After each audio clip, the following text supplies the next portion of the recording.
Bienvenue pour cette petite vidéo short de l'agence CQMI sur les femmes slaves, les femmes ukrainiennes, les femmes russes, biélorusses. Alors que faire Antoine quand on a un premier rendez-vous avec une femme ukrainienne, une femme russe, une femme biélorusse, une femme moldave? Qu'est-ce qu'il faut, c'est quoi les erreurs à éviter sur un premier rendez-vous? Ben, il y en a plein d'erreurs à éviter parce que justement vous n'êtes pas de la même culture, vous avez une culture différente. Et une femme slave s'attend toujours au premier rendez-vous à ce que ce soit vous qui allez payer. Si vous invitez une femme slave et que vous voulez faire moitié-moitié au niveau des dépenses, vous la verrez seulement une fois. Vous la reverrez plus jamais.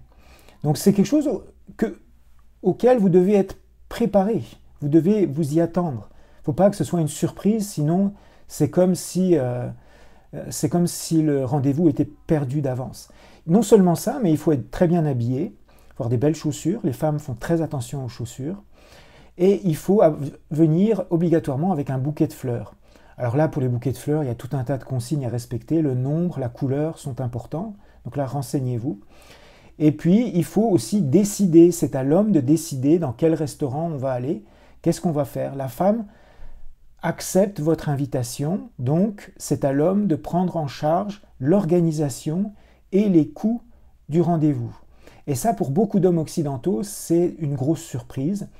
Et c'est pour ça qu'en règle générale, un homme occidental, il a une première rencontre avec une femme slave, mais il la reverra plus jamais après. Ça se passe toujours, pas toujours, mais assez souvent très très mal. Donc renseignez-vous, et j'ai fait notamment pas mal de lives où j'explique en détail tout ce qu'il faut faire sur un premier rendez-vous. C'est pas si facile que ça.